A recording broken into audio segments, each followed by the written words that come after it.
welcome back to a new video. I hope you guys are all having a great day right now.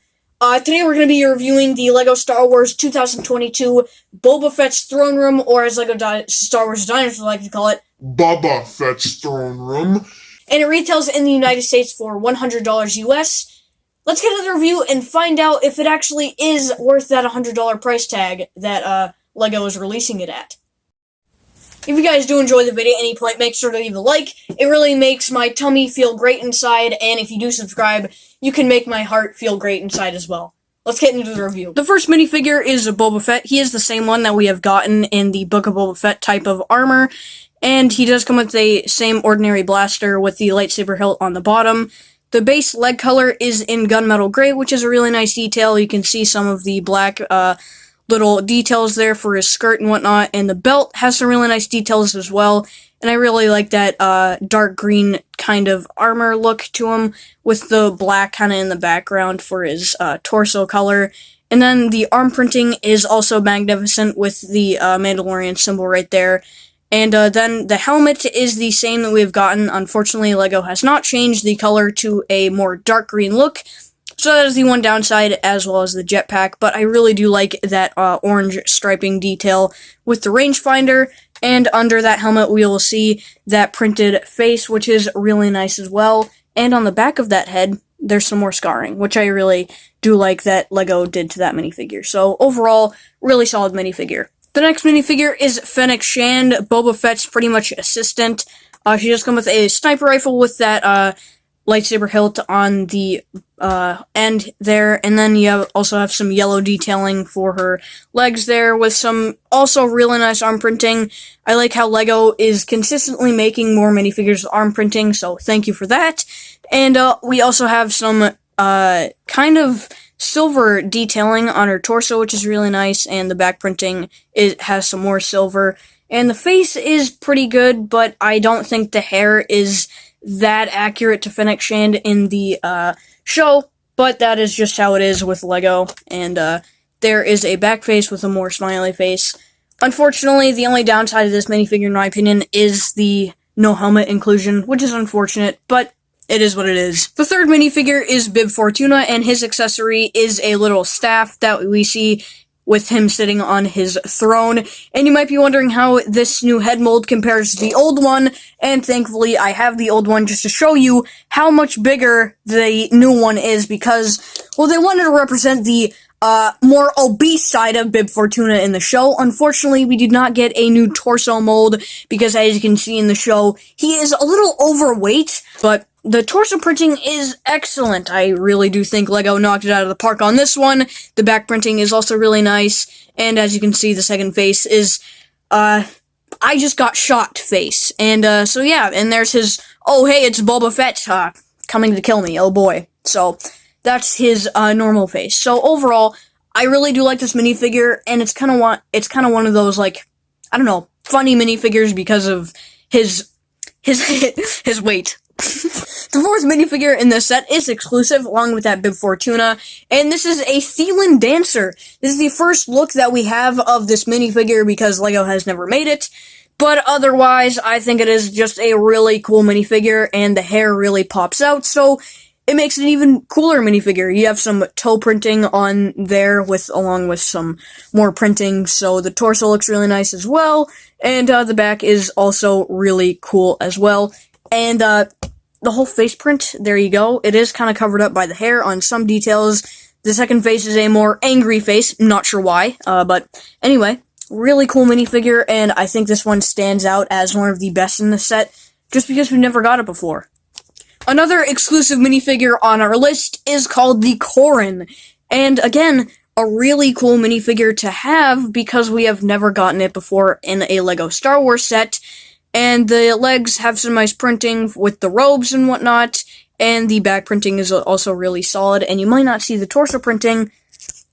It's really hard to take the head off, but as you can see, it is nicely detailed as well, and if you couldn't recall from other reviews or something, this is a rubber head, so you might want to keep this one protected so the printing doesn't wear off and stuff. That is one thing that is unfortunate about rubber heads in LEGO, but otherwise, a really solid minifigure. You have some nice printing on the head there with some stubbles and whatnot. So I really like this minifigure. Great job, LEGO. And the 6th minifigure on our list is a Gamorrean guard, and this is our new look at a Gamorrean guard, because the previous one didn't have leg printing, and the printing on the torso wasn't as nearly detailed as this one here, which is a really solid minifigure. I really do like the leg printing. It makes it just much better, and you also have a little axe for the guy, and his torso under that is just brown, so if you were wondering. But this whole thing is a mold. The last time we got this was 2012 with the old Jabba's Palace, so, yeah. Also, I would have liked to see the shirtless Gamorrean guards, but that was in the Book of Boba Fett, and this is basically a set based off the end of The Mandalorian Season 2, so that's unfortunate, and I would also like to get 2 in the set, but again, that's also unfortunate, so it was better than nothing. Finally, the last minifigure on our list is a Weequay guard. Don't know if I said that right, but hopefully I did. He does come with a medium-sized gunmetal gray blaster, no leg printing unfortunately, but that's just what you get with some of these minifigs. But the torso printing is really nice. You do have some hair braids right there, which is really nice, although, yeah, that's his hair. That's his drip. And the whole torso is based off of a kind of dark tan, but the printing on the face is also really nice with the detailing, and the hair on the back is just really embarrassing to look at. But other than that, this is an okay minifigure, but again, it is still exclusive, which is also really nice to get. But we'll start off at the back of the set, which is the most controversial part about this set, because as you can see, what is that roof? I don't understand, but we'll first start off at the gateway of the set, because that is, you always gotta start off at the right side. So, up here we have a little blaster, to kind of guard the place, which isn't really that well guarded. So then we get to the gate of the set, which is also really nicely detailed, and we also do get a new whole print for the eye guy, as I like to call him, and you can actually move this gate up, and how to actually lock this is by pushing the eye out, and there is the side view of the whole thing, which is really nice as well. And then the roof for this whole thing is actually pretty cool. It's not good, like, at all from a accuracy standpoint, and I don't think it really looks that good, but the coolest part about this roof is that you actually have some, like, skylights and whatnot made out of fences, which is, I think, really nice. That is pretty much it for the exterior. Besides the tower, I don't like this big gaping hole, but I guess it's meant for the whole eye thing to be able to push in. So, I guess that is necessary, but I really don't like this big gaping hole. And there's only 2 levels to this tower. One of them is accessible, and the other one is barely accessible, so that is just unfortunate. I wish this tower was taller. It would make it more worth your $100. Let's get into the interior. The first section we'll take a look at is the whole tower section itself. We'll first take a look at the first floor down here, which is basically the entrance for your minifigures. You have the little gear, which we'll take a look at in a little bit, and also along with a little silver cup right there, along with a control panel right there as well. But you might be wondering, what is this gear for at the end? Well, that is basically for you to place a minifigure here, or whatnot, just any ordinary minifigure. You can place them on there, you can rotate this gear, and they will fall off. And you can also rotate this segment, so you can have it in a more Mos Eisley Cantina from 2014 kind of look going on, but I kind of like it like this. But we'll move on to the smallest room in the set, which is this little bar right here. On the roof here, we just have a little crate that is filled with some thermal detonators right there.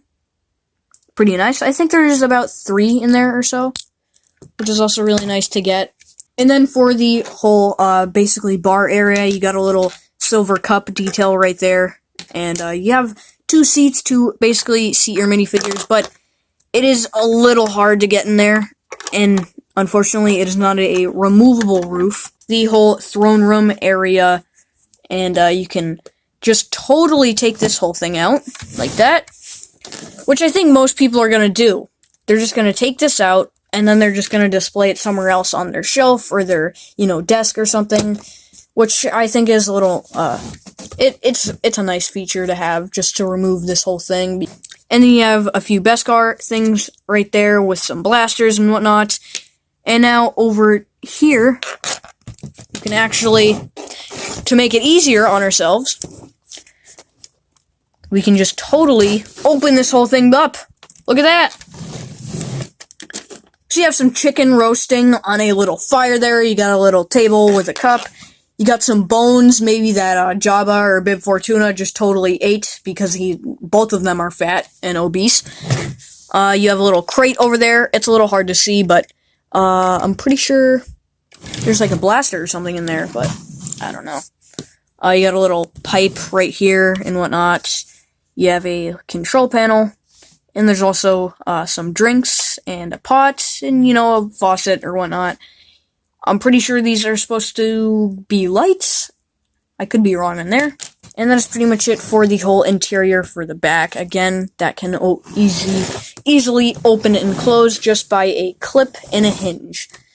So that is pretty much it. Also, so it is a crystal, actually. It's not a blaster. It is a crystal, which is really cool. And you can easily put the throne right back in there, which is really nice as well. So now for the whole throne detail, which is the biggest part of the set, I believe, like the biggest play feature, I guess. You can sit Bib Fortuna down right here, and there's this little lever, so if you bring Boba Fett in or something, he can be worried, and then you can pull this lever, and out Bib Fortuna goes. He is now dead. So Boba Fett can take his throne, and don't worry about the jetpack not fitting, because he sits perfectly fine in there with the jetpack on as well.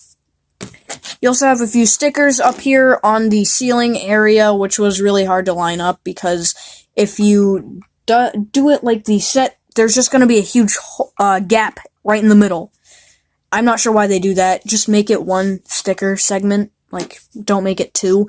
And also, I really hate curved stickers, but that is just what you have to do on the throne here. And then I thought these would be printed. It would be nice, but unfortunately, these are as well stickers for the Rancor detailing. That is pretty much it for the whole Boba Fett's throne room. Again, really nice detailing and whatnot. But let's see if it is worth that $100 value. So now that the whole review is done, let's just see if it is actually worth $100 US. In my eyes, I think many people would see this as kind of a rip-off set that you're not getting a lot. And to my point, the exterior, yes, does not look that great, as good as the 2012 version, because the roof was actually accurate, but many people think that, offensive things from, I don't know. But the roof is offensive, I guess, because George Lucas created it that way, and apparently it's, like, racist or something. I don't want to get into any of that, but all things aside from, this not being 3 levels tall, which I wish it was like the 2012 version, and the roof not being good, I do think this is a really nice segment to get in this set, because in the 2012 version, all you would get is the tower and Jabba's palace. You wouldn't get this third room that I think really adds probably like $10 more in value, because I really do think this could be at like the $90 range, but I know LEGO would really like to kick it up to $100, so that, I think, is also a fair point to make, but I don't think these clips would mean anything to a second level. That just doesn't make any sense.